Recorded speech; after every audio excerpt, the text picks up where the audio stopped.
After years of being left out in the cold, India's fighter jet enthusiasts finally got some exciting news. The United States is now willing to sell the F-35, the world's most advanced stealth fighter, to India. Headlines exploded. Social media lit up. Forums buzzed with excitement. But here's the question nobody seems to be asking. Will these jets ever actually arrive? Because behind the fanfare lies a far more complicated reality. The F-35 isn't just another aircraft you order off a catalog. It's a high-tech, tightly controlled weapon system locked in the middle of a geopolitical chessboard that stretches from Washington to Beijing to Moscow. In this video, we're going to dig deeper. We'll explore why India's dream of flying the F-35 is not just about money or technology. It's about international politics, industrial bottlenecks, and rivalries with some of the most powerful military nations on Earth. By the end, you'll understand why this announcement is more complicated and riskier than it looks on the surface. Even if India signs a contract tomorrow, getting the F-35 is far from guaranteed. The United States aviation industry is facing what experts are calling its toughest winter in history. Why? A big part of the problem is China. By restricting exports of rare earths, special metals, and sensitive components, China has created a serious bottleneck for American aircraft manufacturers like Lockheed Martin and Boeing. And it's not just delays. Quality is suffering too. Passenger planes, Black Hawk helicopters, F-18s, and even F-35s have had crashes and malfunctions in recent years. These aren't minor issues. Each accident causes massive financial losses and delays production even further. Here's the irony.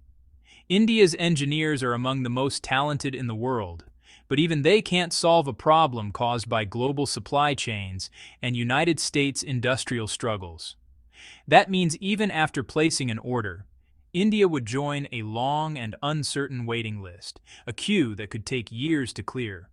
So while headlines make it seem like the F-35 deal is happening tomorrow, the reality is stark scarcity, industrial weakness, and global politics could keep India grounded for a long time. Getting an F-35 isn't just about placing an order or writing a check, it's a political tightrope.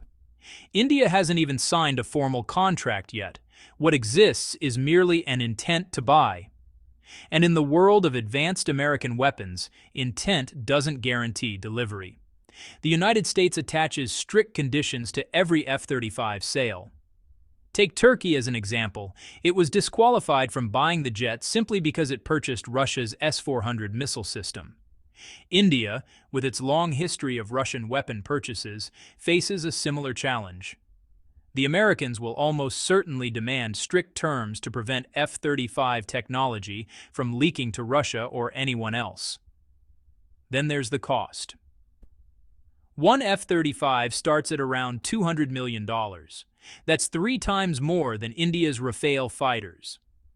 For a country with vast domestic challenges, this isn't pocket change. Imagine buying the world's most expensive sports car when your country is still struggling to build roads and schools. The scale of the investment is, honestly, mind-boggling. This is what I call the B-Empire paradox, an ambitious, globally aspiring military trying to buy top-tier technology, yet constrained by political strings, strategic conditions, and economic reality. In other words, the dream of flying the F-35 comes with more hurdles than most people realize. Even if India manages to secure the F-35s, the bigger challenge isn't just politics or money, it's China. Over the past decade, China has been quietly building one of the most advanced militaries in the world. Hundreds of J-20 stealth fighters are already in service, and the next generation J-35 has entered mass production. But it doesn't stop at jets. China is expanding its drone fleets, deploying robot dogs, stealth bombers, early warning aircraft, and a massive naval force. Their production model is, honestly, brutal but efficient. Mass-produce advanced weapons at low cost, boosting both national defense and the economy at the same time. On top of that, China is thinking decades ahead. Its space program, missile defense systems, and nuclear capabilities are designed to give it a strategic edge that India simply cannot match quickly. In this context, India's acquisition of a few F-35s could be more symbolic than strategically game-changing. It's like bringing a single high-tech sword to a battlefield full of armies armed with advanced weapons and automated drones. The point is clear. India isn't just trying to buy a plane. It's trying to compete against a military machine designed to outproduce, outthink, and outlast its neighbors. China isn't just competing with India in technology or raw firepower. It's playing the long game in the region. Beyond its own military buildup, China has been quietly strengthening Pakistan and Bangladesh, both militarily and economically. By doing so, it creates a strategic buffer around India, keeping the so-called B empire under constant pressure. Think of it like a game of chess. Instead of attacking directly, China positions pieces around India, ensuring that every ambitious move India makes, whether building aircraft carriers or acquiring fifth-generation jets, is watched and countered. Pakistan receives advanced weaponry, Bangladesh gets economic support, and suddenly, India isn't just facing one powerful neighbor, but a network of countries subtly aligned against its expansionist ambitions. China's approach is clever. Low-cost, high-tech support for its neighbors creates leverage without ever firing a shot.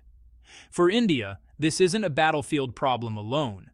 It's a strategic squeeze that limits options, raises costs, and makes every military upgrade a more complicated gamble.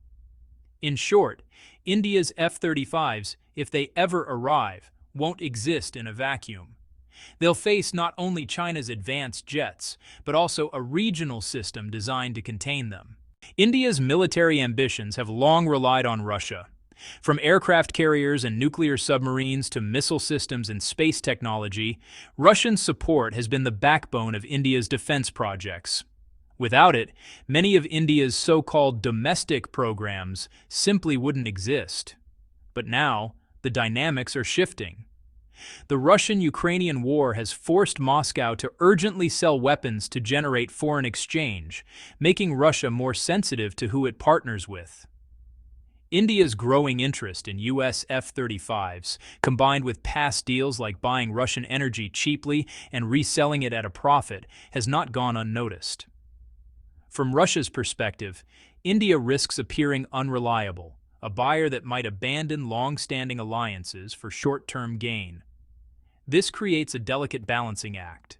If India alienates Russia while waiting years for American jets, it risks losing access to critical technology, training, and support. Its credibility as a partner is on the line, and the economic consequences could be severe. In other words, India isn't just navigating U.S.-China tensions. It's also juggling a key ally whose support it cannot afford to lose. The heart of India's challenge isn't just politics, geopolitics, or even access to advanced jets. It's economic and industrial strength. A country that hasn't fully industrialized, where millions still live in slums and lack basic necessities like clean water and toilets, simply cannot support a high-tech military at the scale it dreams of. Even with massive investments, India's domestic production of advanced jets, submarines, and missiles is limited. Ambitious projects like aircraft carriers or space exploration can make headlines, but they don't automatically translate into real combat advantage. It's like trying to build a Formula One car in a workshop that still struggles to produce regular sedans. No matter how brilliant the design, the factory's capacity becomes the bottleneck. This systemic weakness means that even if India spends half its fiscal revenue on the military, it may still fall behind China, which combines mass production, cheap labor, and cutting-edge technology. Money alone cannot buy strategic strength if the industrial base, supply chains, and technological know-how are insufficient. In short, India's F-35 dream faces a deeper barrier. It's not just about jets, it's about the ability to sustain and leverage advanced technology in the first place. So, what does all this mean for India and the F-35 dream? Simply put, Even if the jets ever arrive, they won't magically solve India's strategic challenges. Delays, political conditions, economic limits, and China's overwhelming military growth mean India could still fall behind in both numbers and technological edge. The F-35 might be impressive on paper, but on the ground, it may end up being a symbolic victory rather than a game changer. Here's a controversial thought. Instead of rushing to become a U.S. client, India might gain more by strategically engaging with China's technology and expertise. Aligning with a neighbor who has already mastered mass production of advanced military systems could allow India to develop capabilities more sustainably and even leapfrog its current limitations. At the end of the day, geopolitics isn't just about ambition or spending. It's about timing, strategy, and the ability to leverage resources effectively. For India, chasing the F-35 may look like progress, but the real question is whether it's the right move for lasting strength. Now, here's a question for you. If you were in Modi's shoes, would you wait years for U.S. jets or explore alternative ways to secure India's future military edge? Drop your thoughts in the comments, because in geopolitics, every decision is a high-stakes gamble.